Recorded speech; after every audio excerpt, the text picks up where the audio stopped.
happened, this arbor was lit up. And we so appreciate just what that meant.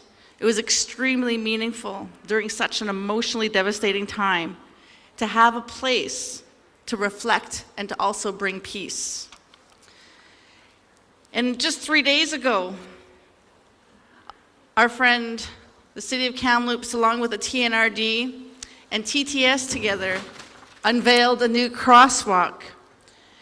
Many of you probably seen one downtown, going through on Victoria Street, as well as just as you drove in, right at the top here, by our Petrocan gas station, and in front of the Antco building, just before the police station. These are just two examples of our joint commitment and to the implementation of those calls to action, UNDRIP, and economic reconciliation. Real reconciliation starts with good relationships and partnerships and being there through the best and the worst of times. So I just wanted to say Cook's Jam. I would also like to acknowledge Kamloops Conservative Party leader Frank Caputo. Here's over to my right. Hold my hands up to you. Another friend who's joined us today. He rose in the House in Ottawa this past Thursday and made a statement in recognition of our 215. He also moved a motion that was passed unanimously with consent to recognize today's memorial and affirm the memory and the need for the Canadian flag to be at half-mast each September the 30th, and was also granted a moment of silence in the House. This meant a lot to him.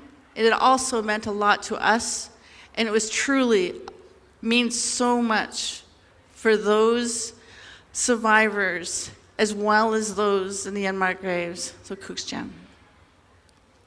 I also want to acknowledge Minister Mark Miller. I truly honor his commitment that he has to working with all of us Indigenous and to be working and following through in the mandates from the federal government. He's been there for many of our steps moving forward, and I truly want to acknowledge his presence here today. And a special welcome to our provincial and federal ministers who've also joined us today. We had a respectful support from all levels of government. And we need to, as we navigate these next steps and continue to educate the wider public about the true collective history. This truly is a shared journey. I also want to acknowledge Bishop Joseph Nugent of the Catholic Diocese. He too has always been supportive and collaborative, and we are going to continue and have to continue to navigate meaningful steps forward for the Catholic Church. We know that many of our people still practice Catholicism. We all need to have faith. We all need to have hope. We all pray to the one Creator, the one God, and respect. I also want to acknowledge friends that I have that are sitting with me. I have Lieutenant Governor Janet Austin right behind me. I have TRC Commissioner Marie Wilson over to my right. And I truly want to honor Her Excellency Governor General Mary Simon and His Excellency as well, Whit Fraser.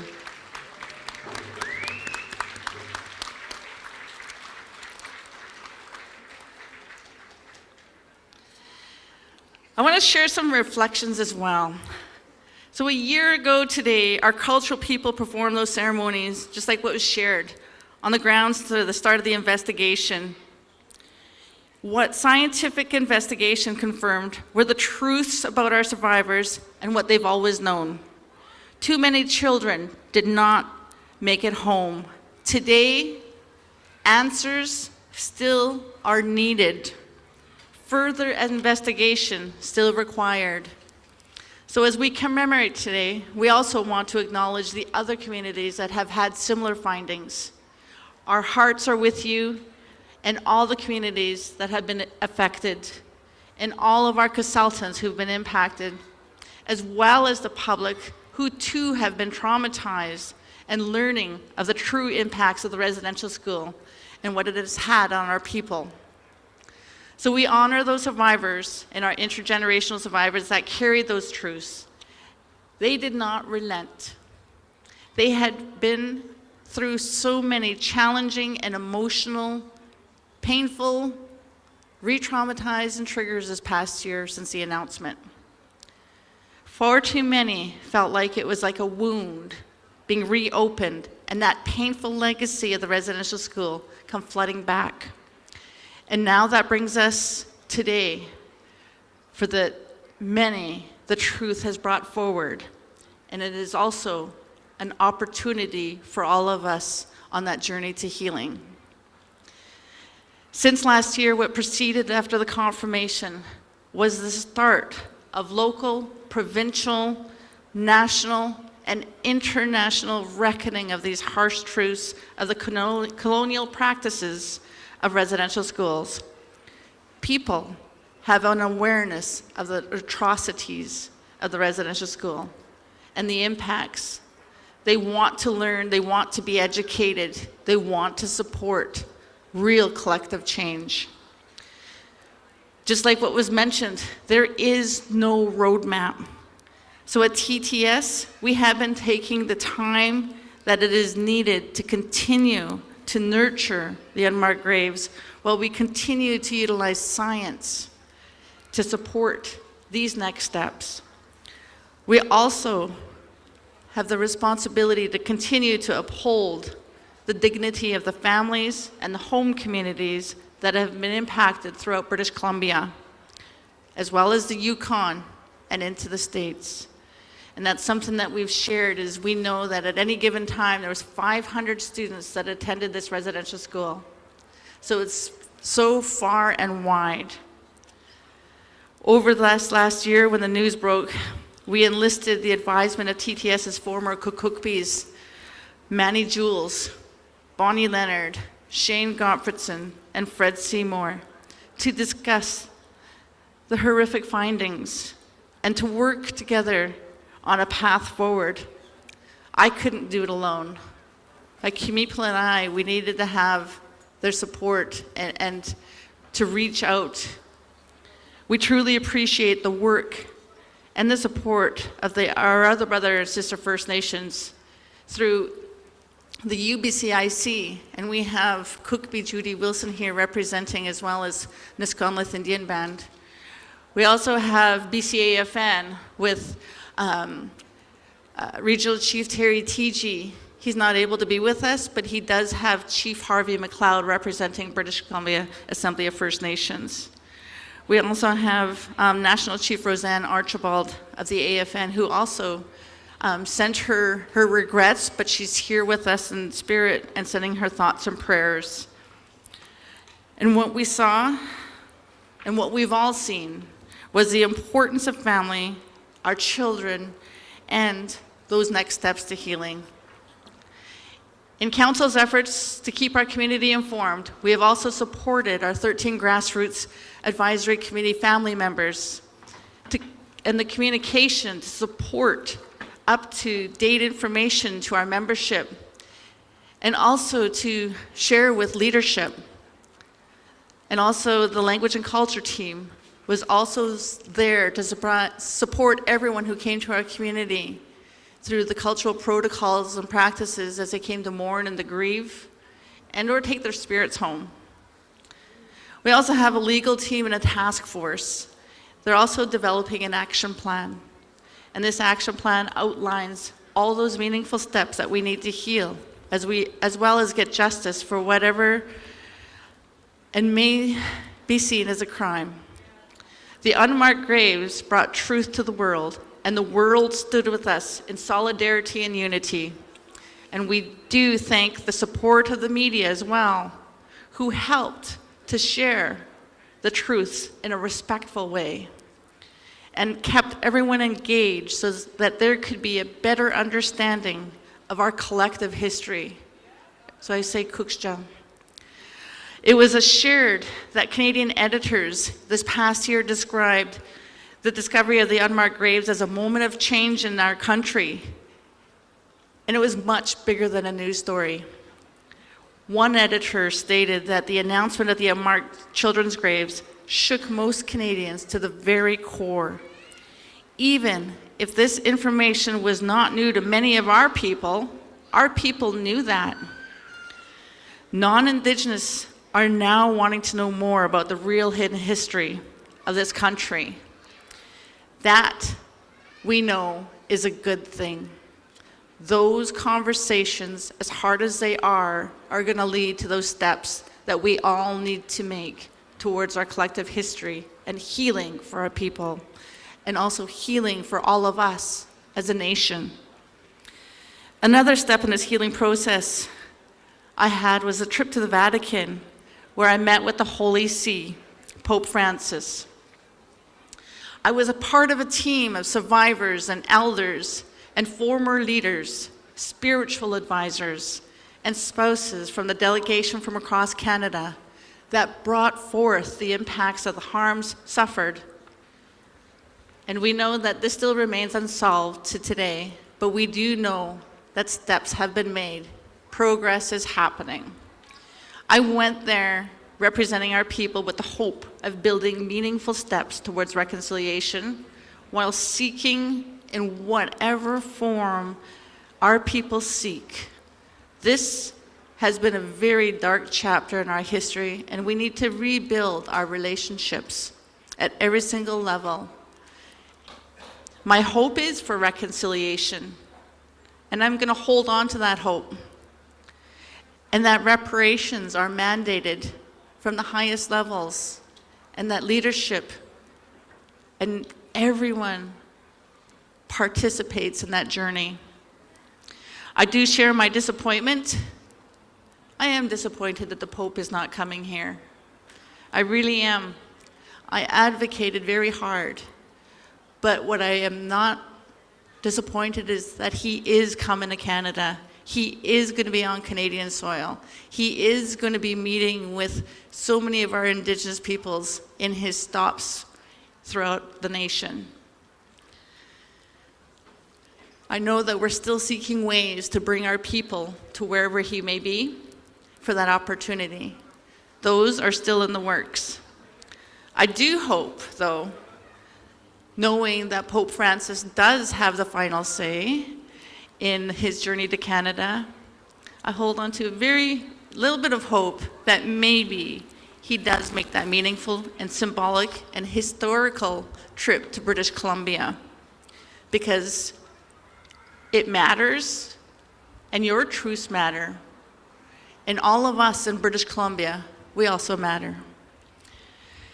There are many next steps that need to occur with the church, and that's one is the mandates from the highest level, and that's from the Pope to mandate through the Catholic bishops of Canada, right down to the local diocese, and working with First Nations as we seek truth, as we move forward, as we seek fundraising, as we seek all those steps that are listed out in the Truth and Reconciliation calls to action.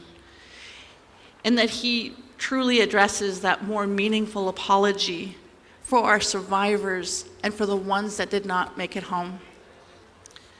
We know that that meaningful apology has to address that role that the Roman Catholic Church had with residential schools. It is also speaking to the spiritual, the cultural, the emotional, the physical, and the sexual abuses, and the role of the church at that system. That is why today I stand so proud here in my regalia and seeing so many of our people, our Kamloops people, in their traditional wear, sharing their song, welcoming all of you, our traditional songs and our traditional prayers, and having so many of our traditional people here, and many of those also impacted from the residential school system. We know that forgiveness is a personal choice, and we cannot ignore the power of an apology. And that is why it is also significantly important and would be meaningful to truly be able to witness the Pope deliver that on Canadian soil here on Turtle Island. We also know that it's important to consider, not just consider, but also have the mandates of repudiation and rejection of the European sovereignty over Indigenous lands and the people. Respect for our First Nation rights must also be demonstrated through the abolishment of all those colonial laws and statutes, such as the Papal Bull, the Doctrine of Discovery, that asserts superiority and justifies the taking of our Indigenous lands. Revitalization, reclamation of our identity, culture, laws, language, and spirituality is at our forefront. The UN internationally has declared that 2022 and 2023 has been claimed the decade of languages, so that global attention on this critical situation will be amplified, so that with all of us, we're asking that the Roman Catholic Church to acknowledge its role in the loss of our language and to walk with us on that journey, at least for the next decade and beyond, to continue nurturing the relationship and the revitalization of the loss of our languages. So again, thank you to all our Tk'emlúps Secwépemc members and our consultants throughout Secwépemc. Seriously, every single one of you were ambassadors from day one. You were here supporting everyone that came to our community and embracing our guests. And that was individuals from all over the world. I also want to take this time to also acknowledge the continued work and support that all First Nations and non-First Nations came here at the Tk'emlúps Secwépemc Monument to bring healing to their communities and themselves. We were truly, truly, truly honored to have them here. I know we see the eagle flying over. When we think of the eagle and the eagle feathers, it's them that are carrying our prayers to the highest level, to the Creator, to God. Such an honor to have and be witnessing that here in our arbor at this time. We are honored to assist everyone, just like what was mentioned with the protocols, the resources, because it's about the solidarity for all of us. I'll also place to share, a TTS staff this last year stepped up to assist also in any way possible. For them, we too are also grateful, because on top of the COVID and the parameters, the essential services, we also had the findings and much more. We're also very grateful for the language and culture team, Ted Gottfriedson, Junior, Jessica Arnoose, Dina Jules, Sunny Prairie Chicken, Gabe Archie, Julian Warshaw, because over this last year, this group took the lead to welcoming all of you. So Yiri Secwépemc, I recognize all of you. I also want to recognize those from the local municipality, the citizens of the city of Kamloops who also stood with us, and that showed their support. We've seen truck rallies, bike rallies. We've had many visits from the community and ceremonies. All the stores within the city had decorated their windows with orange teddy bears to honor the children and honor the children that didn't get home. So we thank our partners that showed up in a variety of ways. You will never, never fully understand just how much your support has meant to us and all of the survivors of the residential school. We hold our hands up to our survivors for their truths. This past year, the residential school survivors, were also chosen as the People of the Year. And I just also want to say that it was the residential Indian Residential School survivors and the intergenerational survivors who were unrelenting in carrying those painful truths about the missing children forward. So from those who witnessed the abuse and neglect that could have led to the death, to those who were required to dig the graves, we are forever thankful for their willingness to carry this burden of their truths forward, and that we could verify the knowing, confirming with science where some of these missing children's current resting place may be located. Here at TTS, we all remain committed to mapping a way forward to bring the missing children, their families, their home communities, as well as ensuring that we have the supports needed. So in closing, I just want to say, and for all us to think about the Estcwicwe, we love you and honor you, and will continue to nurture and bring peace through truth and seeking answers and justice in whatever form that will bring peace. I thank all of you for standing here today and from afar that are standing in solidarity and unity and honoring of the children who did not make it home. And it was the children who brought us all here together. And for all of our children and the future, they need and we need to bring them hope. We need to embrace, all of us need to embrace our loved ones and know that what we do today does matter, and that children will know and learn and give our survivors, the hope that is needed for tomorrow. Thank you, because every child truly does matter. I also want to, send gratitude, to the Vancouver Canucks, the BC Lions, and the Kamloops Blazers Hockey Club, and also our friends that are here on their Harleys, showing solidarity and unity in their efforts to educate, create awareness of the impacts of residential school, and to honor the children. So Cooks Jam, Cooks Jam, Cooks Jam. Thank you. Thank you.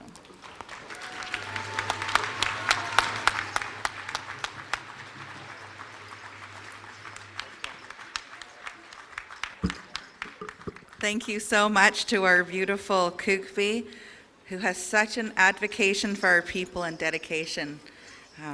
I truly admire her as a strong Secwépemc leader. So I would like to introduce you to Kamipila Dave Manuel, the portfolio holder for La Estcwicwe, for his opening remarks. Wake, Dave Manuel Quest. I'm short and sweet here. I just want to honor the people. Thank you so much for taking the time to be here to honor the children. It's so important that we do this work. This work is what I call, we're building the healing foundation for our people. I'm very thankful that there's a lot of non-native people in the crowd that are here to support us as our friends, that will become our allies to be able to help and change the way the policies and procedures go in Canadian history here as we move forward. I want to be able to thank the work that the Language and Culture Program, Ted Gottfriedson, the work that he's done, the spiritual leaders that they've done to get us to this point. But also I want to thank the 13 Grassroots Advisory Council, the elders that sit at that advisory council level that has helped us stand us up as a community to guide us to be able to move things forward. I'm so appreciative of the 13 Grassroots Advisory Council and also the task force that we're working on to develop. So at this time, I just want to see if people are still with us here. So I want to hear you. On the count of 3, I want to hear your voices. 1, 2, 3. Let's hear you.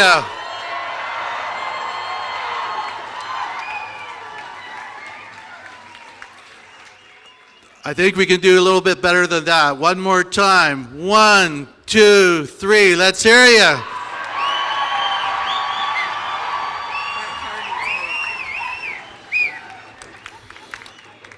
Cooks Jam, I feel the energy and I feel the love. Thank you so much for being here. So at this time, I'd like to be able to introduce 2 people that have stepped up to help us in our community, because like I say, we're working from a place of trying to develop a healing plan for our people. And one of the things I learned last week, I went to a conference in Chilliwack. And when I was at the conference in Chilliwack, there's 18 residential schools in British Columbia. And out of those 18 residential schools, there's 3 of them that are doing really forward-thinking work that started the process. The Tk'emlúps, the Stolo people, and the people up at Williams Lake. They're helping and supporting this healing process. And the other 15 communities, they're just going to be starting that process.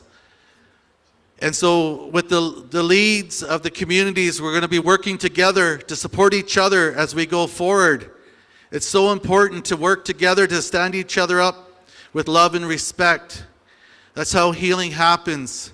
We need to find the truth. And this is heavy work. This is hard work. And so we need leadership, not just from chief and council, but from spiritual people, but also from the people, the technical people. So many times the technical people get overlooked when this work is happening. We want to recognize those technical people. And that's why I mentioned Ted Gottfriedson Jr. He led the program of the Language and Culture Department and his staff and held us up for this year. But now we're moving into a new transition. And we've got 2 people that stepped up to help us in this transition. And how this is going to happen for us as a community is we're going to have these 2 managers, Vicky Manuel and Fred Seymour, come up forward, please. So these 2 individuals, they've come, and come from different parts of. One came out of retirement, I would say, Councillor Fred Seymour, and former Councillor Vicky Manuel. And both of them, they see an opportunity to help and move this forward, this healing plan, this healing foundation. And so with Fred, he's going to be working on what we call the development side, helping with developing the healing lodge, the elders lodge, the culture and language building, and doing all the stuff around the ground penetrating radar, helping that way, support that work. And the other side of the investigation part is with Vicky Manuel's side, where she's working on helping organize the oral tellings office that we're setting up. We're doing the record keeping research. We're doing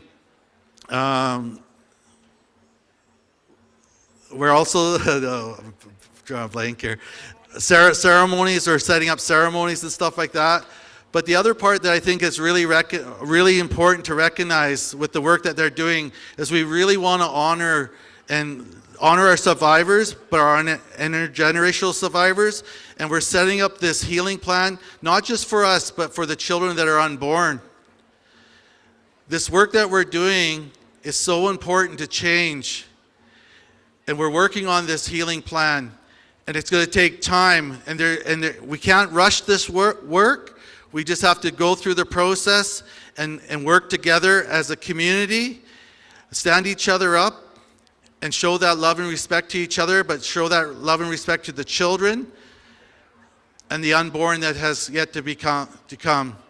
So I just want to introduce you to former Chief Fred Seymour and former Councillor Vicky Manuel. They both stepped up. They both signed contracts to be able to help do this work and move it forward. So let's give them a round of applause.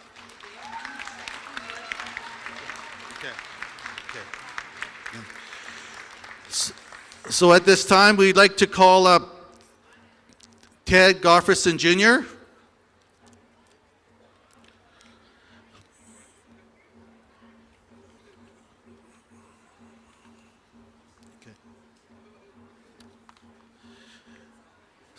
So Ted is, honestly, he's my cousin, but he's also somebody that I'm really proud to be, part of his family, but the Secwépemc. Really proud to be in the same community as Ted. Ted has worked so hard in trying to support all the agendas that are coming. It's not easy with people coming left, right, and center, wanting things, needing things, and running a department and trying to meet everybody's needs. But Ted's done a wonderful job to get us this far. And in that time, it's so important to recognize that work that Ted's done and his staff has done. Just really thankful that Ted's done this and been able to help us this way. So I think, we kind of jumped. Okay, Ted, you want to come and speak? Okay.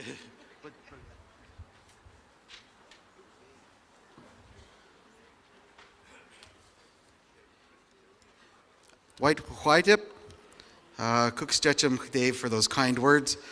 I'd just like to say a few things before we move on the agenda. I'll keep it short and sweet as well. I'm shorter and sweeter than Dave. No. Oh, that just keeps blowing away. Sorry, Dave.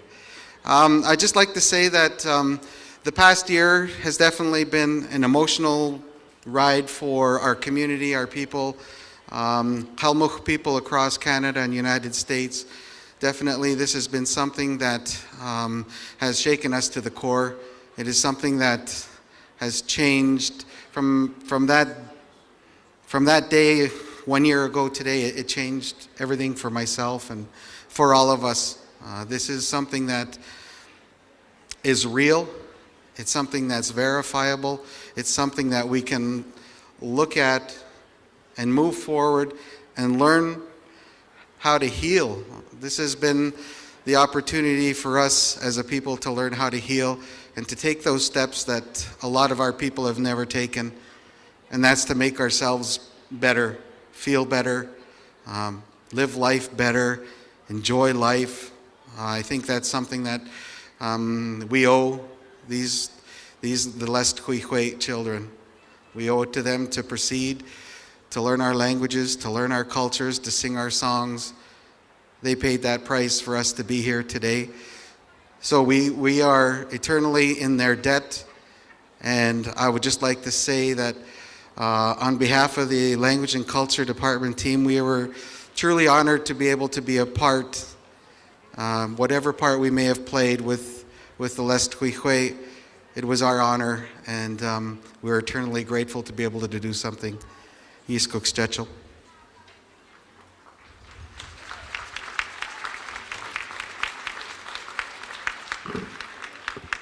Just want to again say thank you so much for managers coming on. We have the best team, in my opinion, I think, to get this work moving forward. So if we can give them another round of applause, please. Okay. And where's that little thing? Sorry, I'm going to interrupt this really quickly as we need a vehicle to move. It is 160XDS, right behind the arbor. So 160XDS. If you could just kindly move your car, we just need to get a vehicle through. And I'll give the mic to Cookby Fred.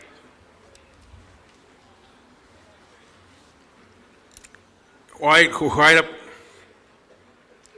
Good afternoon, everybody. Nice to see you all show up.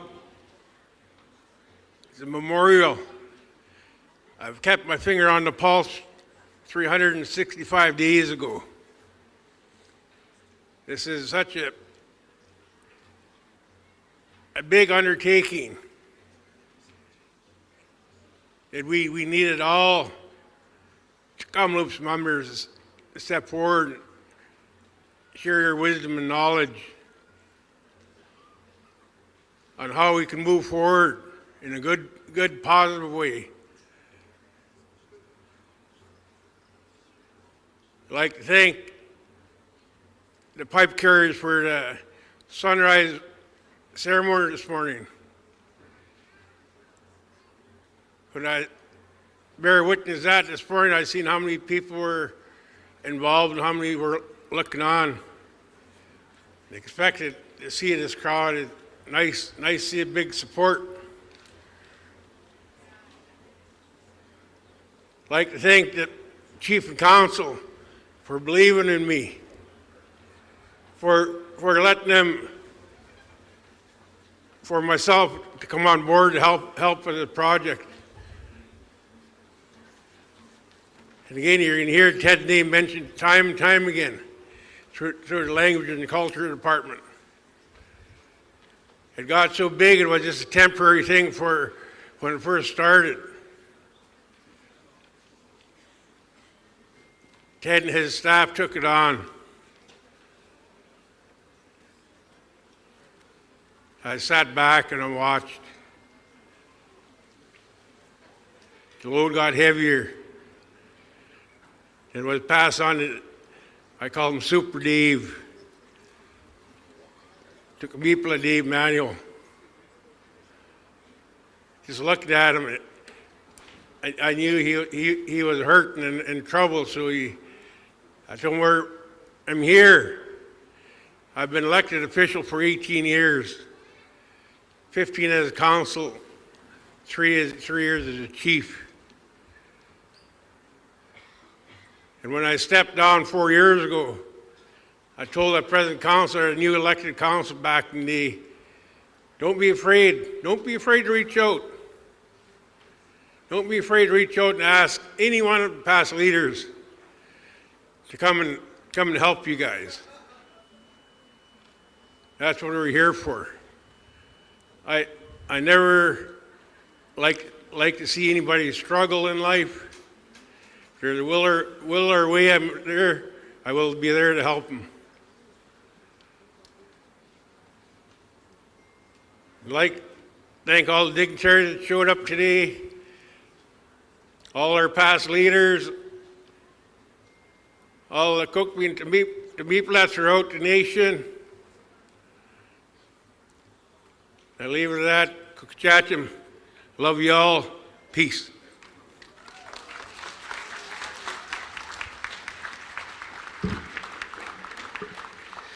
Like Vicki Manuel, my mother is Charlotte Manuel, elder. She is a residential school survivor, and my dad was the late Frank Vinny. This here is my granddaughter, Avea Michelle. Avea is 8, and she's my strength, and she calms me, and she's my helper, and she's learning. I remember back in the day, the elders and all the political people used to bring their children to all these events so they could learn, and this is what my granddaughter is doing with me today. She's following me, and she's helping, and she's just being a great support to me today. I don't want to take much time. There's 2 things that I'd like to do today, and one is I really want to acknowledge the custodians and the security today. They have been so amazing and have worked really hard, and I know like frontline leaders always get acknowledged, but I really want to acknowledge them because they have done an amazing job and have gone above and beyond. So the custodians, we call them the mobsters. That was a name Raven Dave Seymour had given to them, mobsters. He's no longer with us, but so if you see the mobsters, shake their hand, say hello. They're great people, as well as our security. The other thing that I'd like to do is, I'd like to call, let's give them a hand.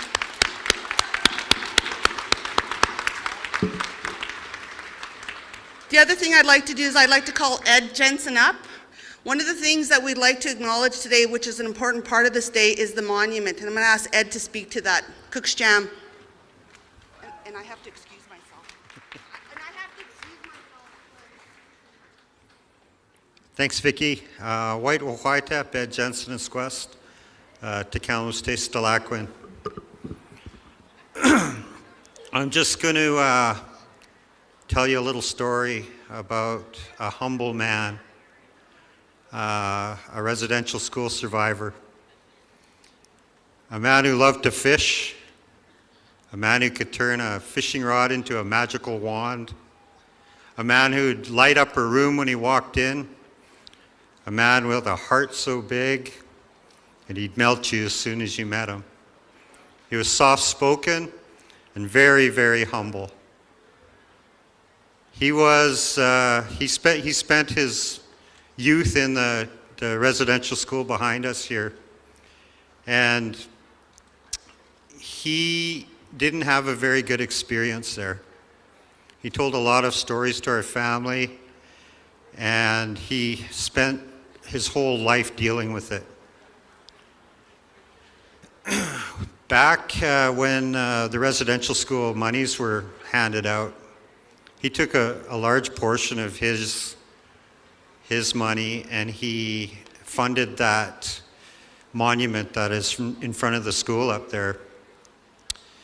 He spent months planning it. He consumed a lot of his time and his emotion into getting it just right, talking to families and getting the design the way that he envisioned it. And he was very visionary about it, not knowing that one day it was going to be very iconic. That man was Ken Jensen, my uncle. He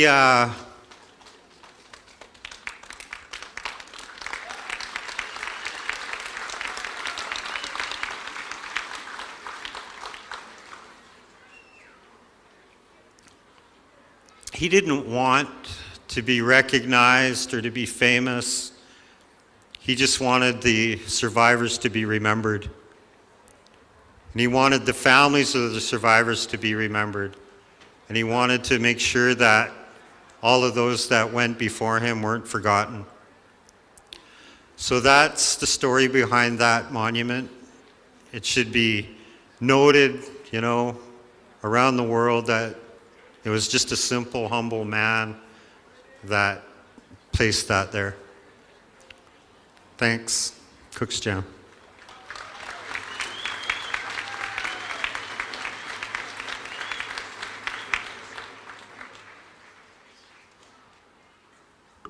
Cook's Jam for those kind words from Ed, and I'll also say he's actually one of our past Tk'emlúps, one of our past counselors. So right now I'd like to introduce Mary Simon. Mary Simon is the first Indigenous Governor General in Canada's history, which is amazing.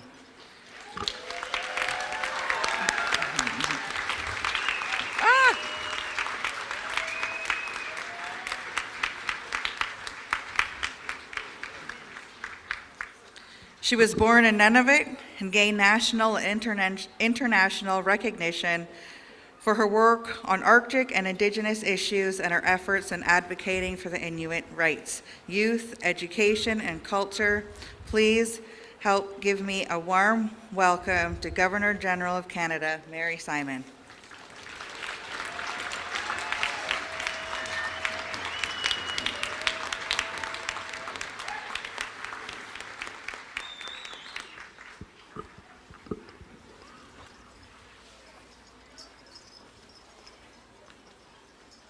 Wait, good morning, bonjour, ulakut, nakumi chayachuyigatsi ilunasi, honored guests, elders, survivors, good morning. I'm honored here to join you today, and I acknowledge that we are gathered on the territory of the Secwépemc Nation, specifically the territory of the Tk'emlúps Secwépemc. I also open my heart to the survivors who are with us here today, and to the families and communities that suffered generational trauma from the many threads intertwined with the residential school experience. You've known for so long. Vous le savez depuis si longtemps. You knew what happened here, the atrocities, the deaths, the loss, and the silence. So many children gone, so much possibility gone. It has been called a discovery, the discovery of unmarked graves of children cruelly ripped away from this life too soon. But it isn't a discovery so much as a confirmation of your experiences and knowledge passed down from generation to generation. And now everyone knows. It shouldn't have taken that long. but finally, people know. And knowing has transformed this community. People have made pilgrimages here to pay their respects, to say they're sorry, to show their support. But you haven't yet had time to grieve, to make peace in your hearts. I hope today contributes to that process of healing. It will take time. Healing is a migration, not a destination. It begins slowly, softly, and carefully. It follows its own path, carrying us forward, but also in many other directions. Yesterday, I walked a path through these grounds. Since then, I've searched for the words to convey my horror, my pain. Horror at the images that filled my heart with sorrow, of the fear and anguish every child here endured. Pain at the senseless loss of life in your families and communities. It's unimaginable that a place of learning was so cruel. It's inexcusable that people could commit these atrocities, or that people could stand silent as they were committed.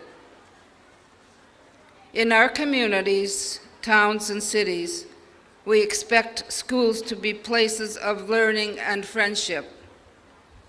Here at Kamloops Residential Schools, that was a lie. En tant que Canadienne, nous nous attendons à ce que nos écoles soient des lieux d'apprentissage et d'amitié. Mais ici, au pensionnat de Kamloops, c'était un mensonge.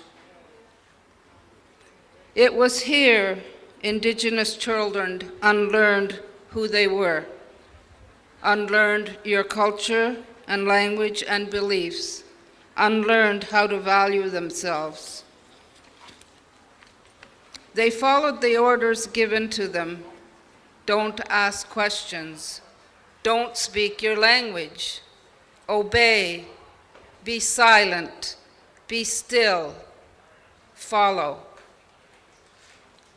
Over the years, we as Indigenous peoples have rediscovered our voice, but that doesn't mean people listened or understood. Today, we make ourselves heard across the country. Although it's hard, we're telling Canadians and the world about our wounds and pain, our anguish and outrage. And I know that so many have now heard us. From every corner of the country, we are united in the horror and sadness we feel. And now we must find a way forward together and to be united in saying, never again will we stay silent. So many unmarked graves, so many children who suffered and died because society thought they knew what was best, because people turned a blind eye. Today we honor the victims. We honor the children who suffered, the lives gone unfulfilled, and all that could have been. No child deserves to be treated or disrespected, to be dismissed, abused, made to feel less than human.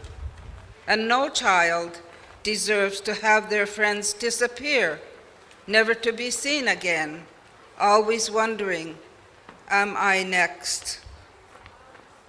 Residential schools have left a long legacy of guilt, shame, fear, and fury.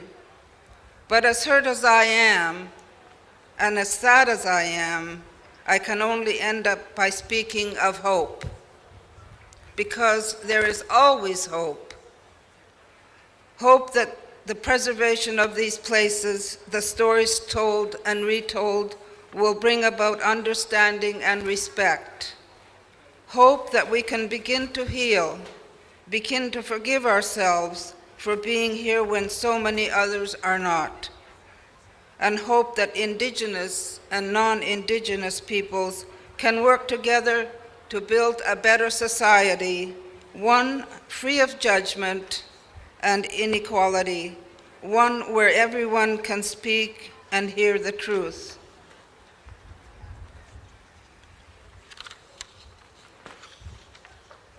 A Canada where we truly belong without giving up who we are, where we have space, safe spaces to tell our stories.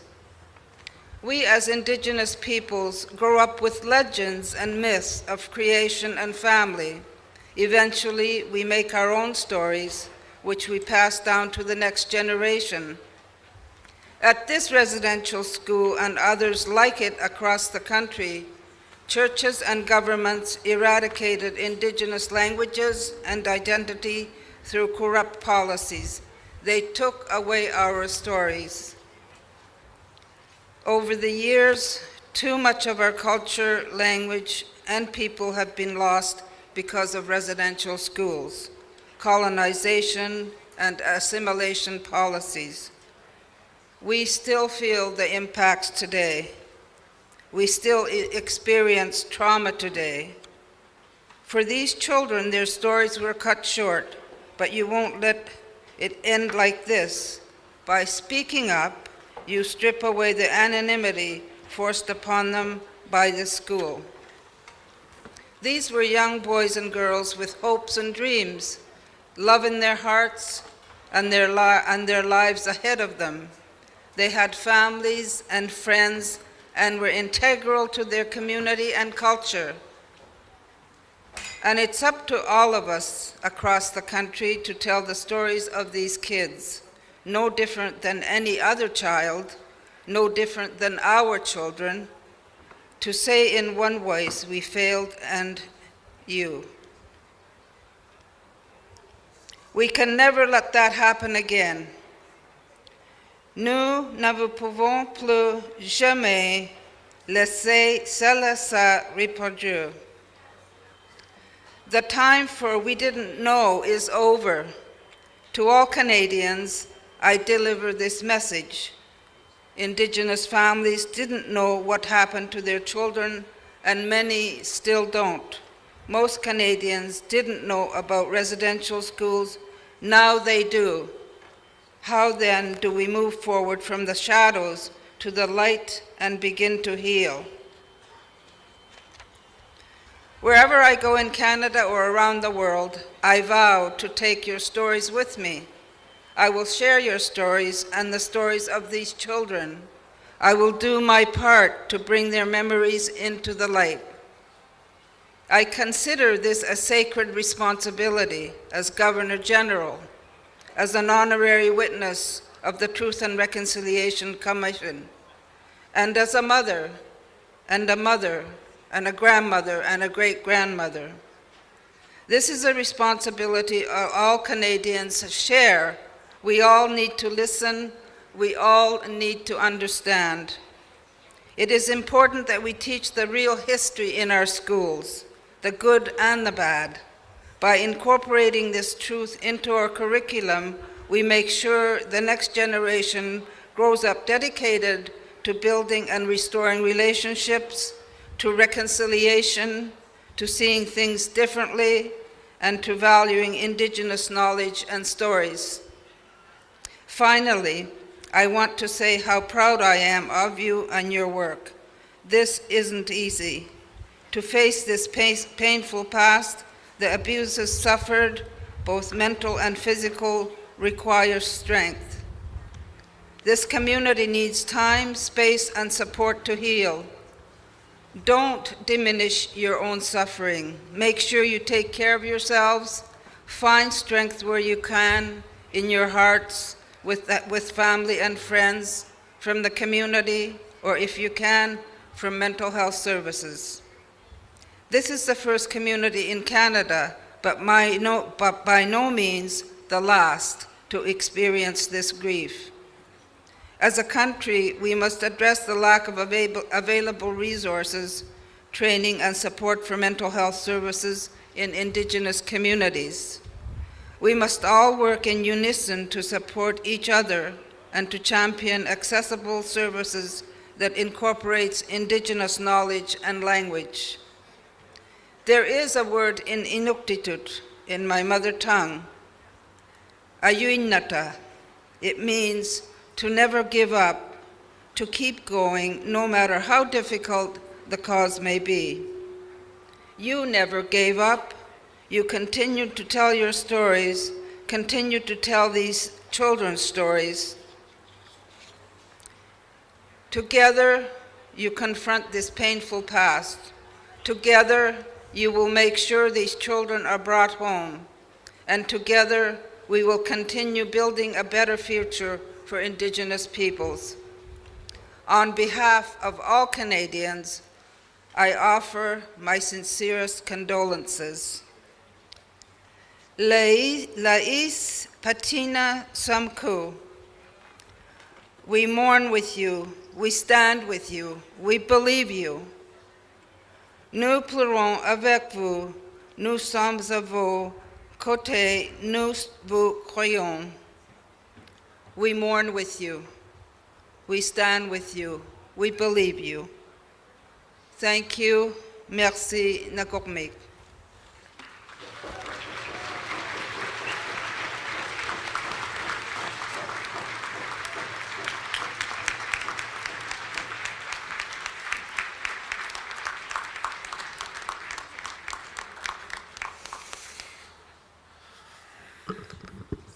Thank you so much for those kind words. It's really felt those words, and very grateful that you're here. So thank you for honoring us with your presence. At this time, we'll move on to the next. We'll call on Kupi and Kupi of the Nisconnet, Judy Wilson. She wants to do a quick presentation here.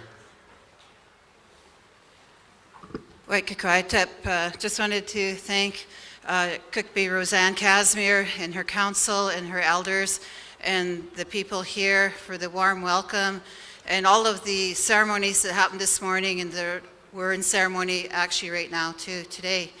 And just today is about the commemoration of the truth of the 215 that didn't come home, but also the commemoration about the dark history of Canada.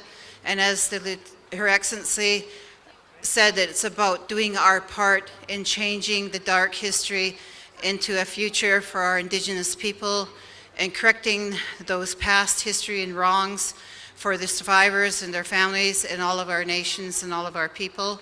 So in honor of that, we had some pins made from our Elder Doris Bamford that made both orange t-shirt pins and missing murdered women pins. So we're going to hand them out to the dignitaries.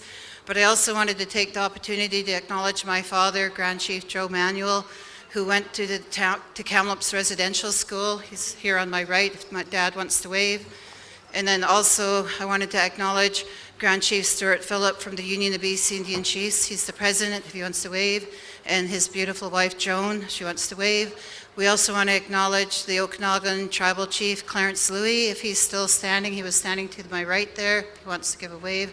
And also National and Regional Chief Antoine was supposed to have been here for the National Chief Roseanne Archibald, but I'm not sure, we haven't seen him yet, but he was supposed to have been here today. So we're going to hand these out and just do your part about the commemoration and talk about the truth and do the right thing for our survivors and the 215 children that didn't go home. Cooksham.